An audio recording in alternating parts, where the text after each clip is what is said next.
Well, hello everyone and welcome.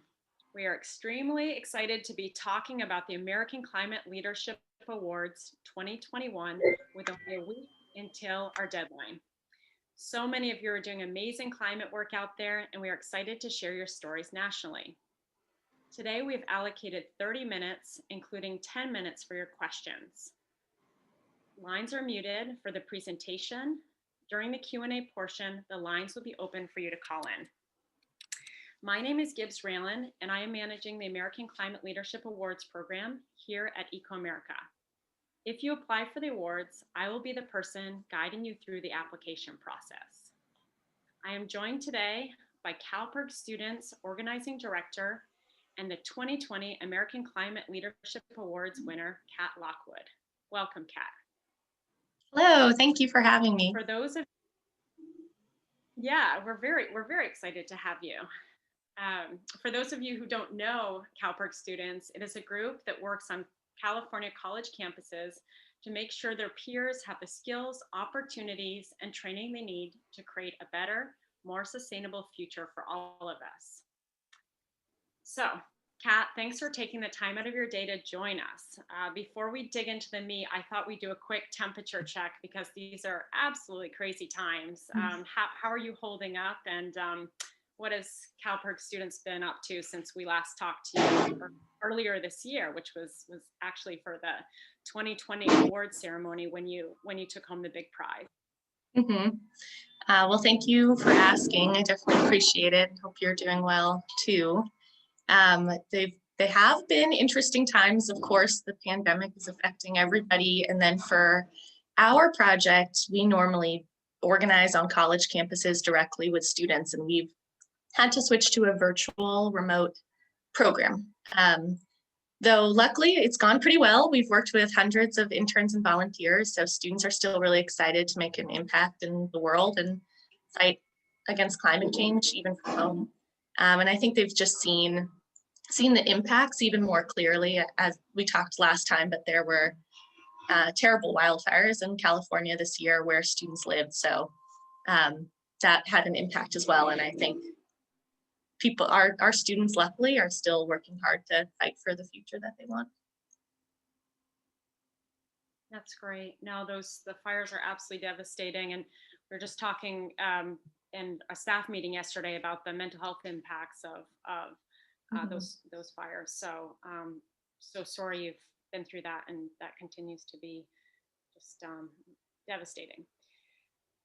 Well, we're all feeling it, and the reason we love this awards program so much is it is a bright spot for all of us, and we're absolutely thrilled that we're able to do it again in 2021. So I thought we would take the next 10 minutes to discuss what a winning submission looks like, and you know about that well.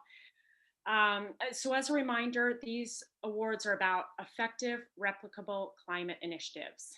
And as we like to say at EcoAmerica, we have a really short runway to get this right and need as many successful models as possible so people can implement similar projects in their communities at home. So we want to give people a sense of how they can do this work, and yours is a great success story. So the first question here is, how, Kat, do you think that others can replicate your work? Yeah, well, I'm really excited about the idea of making these types of commitments happen all over the country. So it's definitely really, people can definitely replicate it.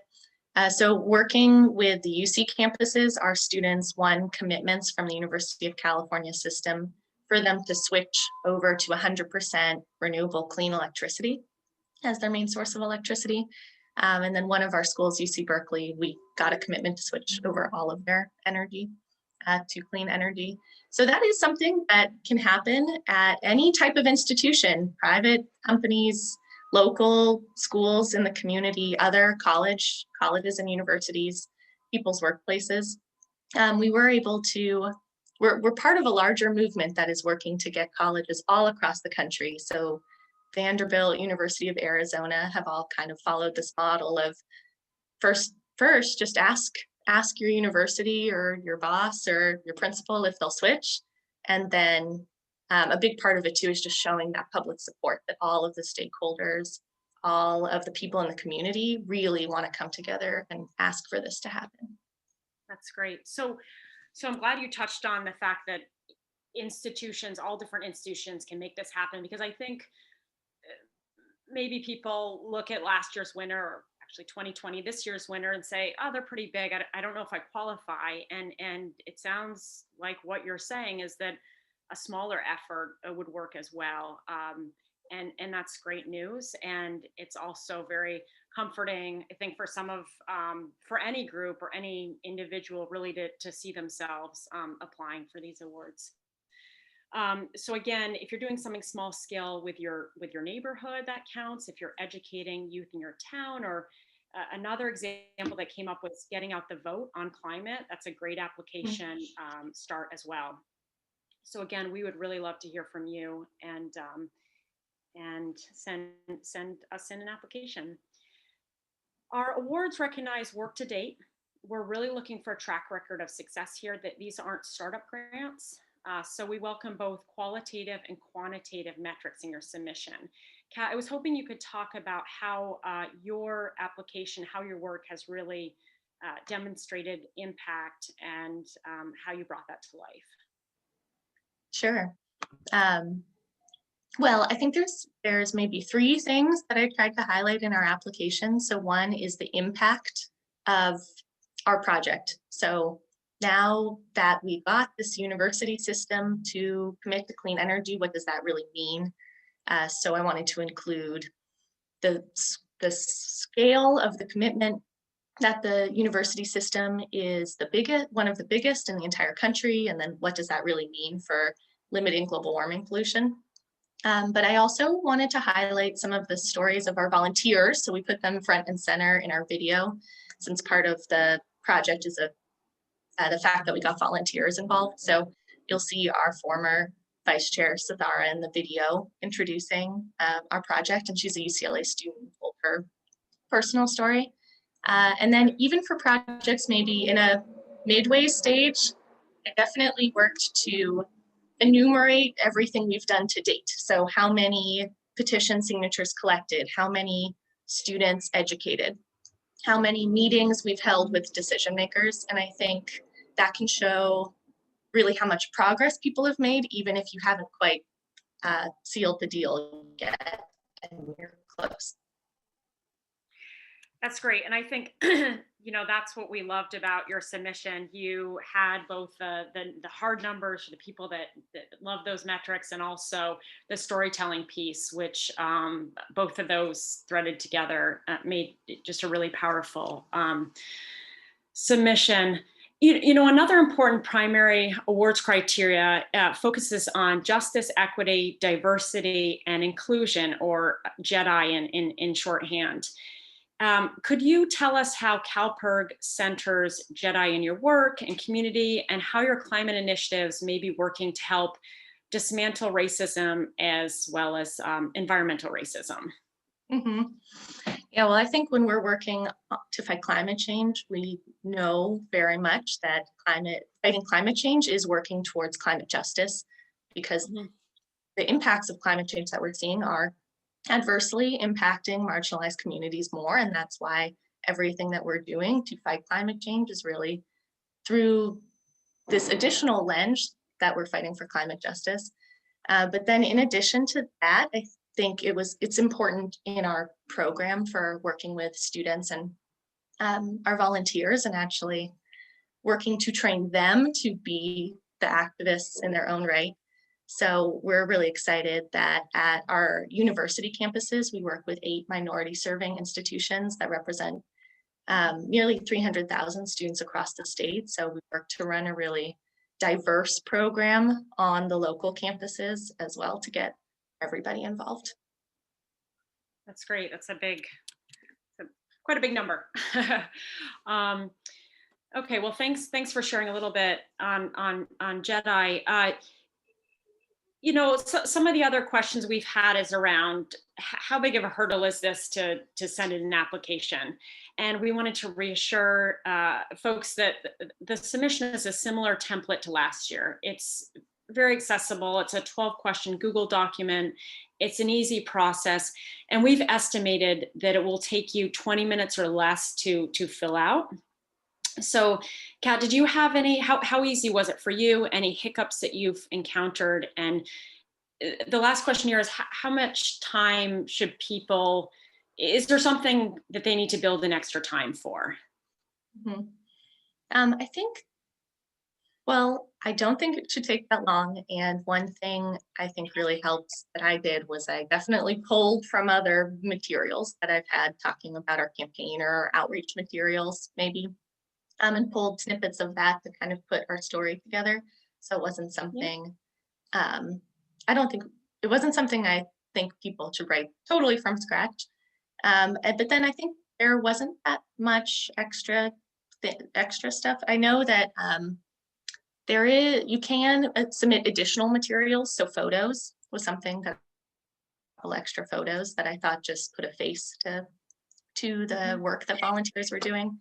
So there are additional materials that you could submit that you could put extra time into. But I attached some screenshots from our website and some photos of the members, and um, I think that was pretty good extra materials without it maybe being that time intense. Yeah, that's right, because you made it to the semifinalist round, and that is part of the phase 2 application. I'm glad you brought this up because we've had other questions. Can we provide Yeah. supplementary supplementary documents and visuals and so forth? And are looking for that, and we're hoping to continue to bring those stories to life through those visuals. Um, well, anything else here before I asked about the fun part, which was, what you did with the award, the recognition, and the money. No, I don't think so. I think if anything, I think that I would recommend writing down the practical steps, the numbers. I think um, that's just my advice because I find myself personally often skipping a lot of the numbers to tell more of the story of what we're trying to do, volunteers working to fight for a better future, and that's really motivational too. But I always remind myself to add all of the metrics too, and I think that helps. Yeah, I think you're right. As someone who who likes those numbers of people that you've hopefully changed, right? And then telling that story, it's important. So I appreciate that reminder. Well, so what did you? So you won this award in March, which was very exciting, I think. And just wondering, kind of what did you do with these winnings, and how did you put this to more good work? Well, I mean, even though that obviously the impacts of the pandemic are terrible, but I did kind of feel like the timing of this was little bit of a lifesaver because with the award, we were actually able to still run our expansion field program to reach more campuses. And I was so excited that we were able to do that. So we were able to hire our field organizer who expanded our program to 7 additional campuses in the UC system, Cal States, and then private colleges in California. We ran a really big voter registration drive, and now we're actually going to be going into next school semester with all of these new schools working again on clean energy and climate change. So that was a really big deal for us, instead of having to shrink, being able to still fulfill that vision we had of bringing this clean energy campaign to more students across the state. That's great. That's what we hope, that this money will bridge some gaps. So thanks for sharing that. And thanks for answering those hard questions. We will open the lines up now for people to ask Kat or myself anything else that's on your mind. as you prepare your submissions. A quick reminder, the deadline for these awards is next week, December 15th, and you can always send in questions, or if you need some help in accessing materials, or just something's not working, please send an email to ACLA, that's for American Climate Leadership Awards, ACLA at ecoamerica.org. So to kick us off, I wanted to read a couple initial questions that people have already sent in. So the first question that I have here, someone wrote in, I applied last year, can I apply again? Absolutely. If you are doing effective replicable climate work, you are well positioned for this year's awards. So please do submit again. And then another question that we've had a couple times is whether the award money is restricted in any way. No, it is a reward for accomplishment and sharing that accomplishment. And the award recipient, whether that's an individual or an organization, they decide how to use it and hopefully to support their good work. Any other questions?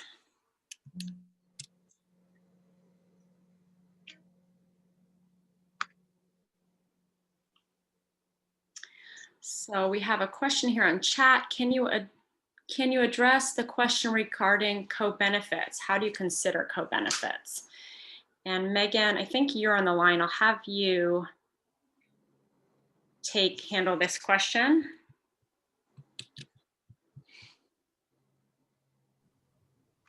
Hi, good question. I think I might want to have more clarity on that. So if the person would like to unmute, you're welcome to do so, or you can type a little bit more clarity. I think what you're talking about is when you are doing your climate work, if it also benefits others at their health or their financial situation. I think that's what you're asking about. And certainly part of what we're looking at is that it, as far as impact, we know that climate change can have multiple co-benefits to people's well-being, both mental and physical, to their pocketbooks, to their community cohesion, and as we discussed just a couple of minutes ago, to racial equity. And so those are all things that we will consider in determining impact. So we certainly would love for you to write about that if your work has certainly gone in that direction and had those impacts. And we've signed so many different initiatives ourselves to say that climate change solutions should have multiple benefits. So if you're already doing that work, lovely. Please, yes, please do put it in.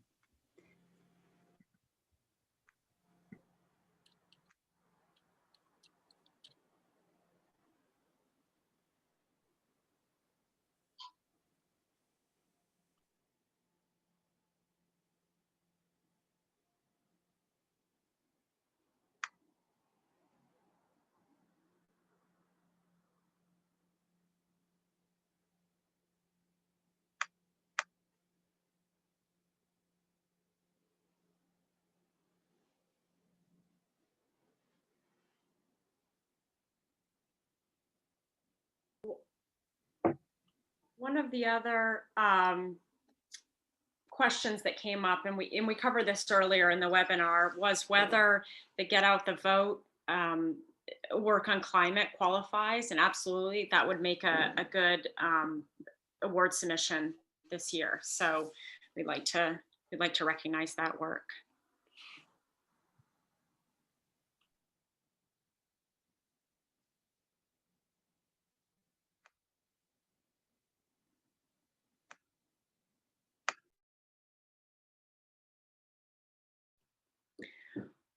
Let's see. Okay, I have another couple of questions over here. Regarding the addition of visuals that Kat mentioned, does this come if make the first hurdle with photo material, I don't see place. Okay, great question. Yes. So in the first phase, we aren't asking for any visuals. We are asking, and let me just pop over to the application here. We're asking for links to media impressions or other third-party reporting. And so that will give us some flavor, if you will. However, not asking for attachments at this time. Kat and others made it to the semifinalist round. And at that point, those 30 individuals and organizations will be asked for supporting materials, and it will be a shorter application. So another question here, in the question about media recognition, third-party reporting, what kinds of coverage do you like to see? You know, it's really to give us a sense of that you've had that recognition, that there is there's someone outside of yourself saying we've done this work. So it's that validation, if you will. And we understand that not everyone's making it into the New York Times, and we wouldn't expect that from you. So it can be everything from a blog, an opinion piece that's published in verified publication. There can be it could be a webinar, it could be someone else recognizing your work, it could be in a journal, a medical journal. All of these are valid third-party reporting.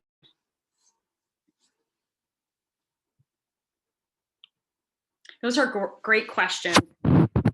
And again, if there are questions that you want to ask and you want to do that offline, I would recommend that you send an email to acla@ecoamerica.org.